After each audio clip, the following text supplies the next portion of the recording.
1 Samuel chapter 4. Hi, I'm Lydia, and I'm currently reading the entire Bible, chapter by chapter, day by day, until I get to the end of it. I started in James, and now I'm in 1 Samuel, so we've made moves. I did skip over Deuteronomy and Numbers, but I will return to them soonish.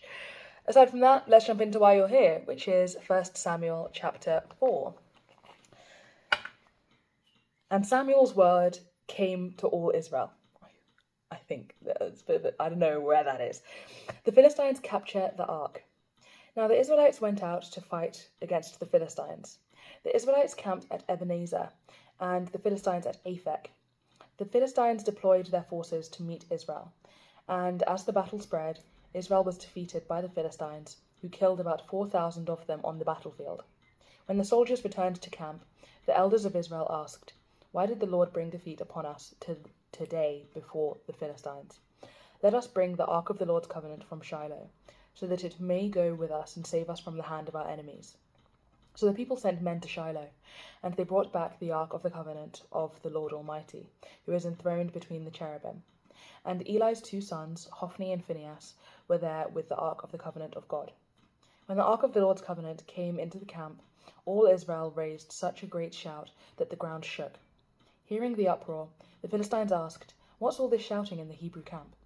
When they learned that the ark of the Lord had come into the camp, the Philistines were afraid.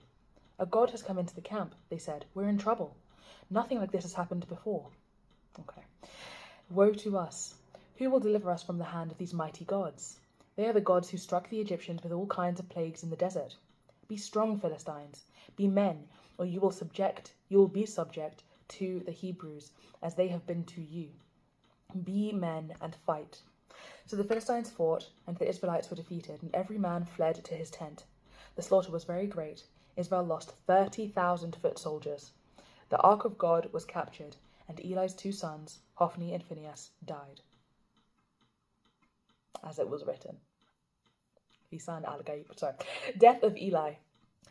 That same day, a Benjamite ran from the battle line and went to Shiloh, his clothes torn and dust on his head.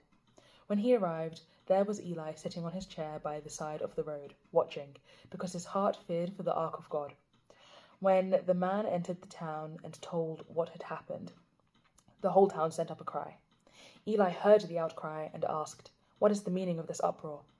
The man hurried over to Eli, who was 98 years old, and whose eyes were set so that he could not see. He told Eli, "I have just come from the battle line. I fled from it this very day." Eli asked, "What happened, my son?"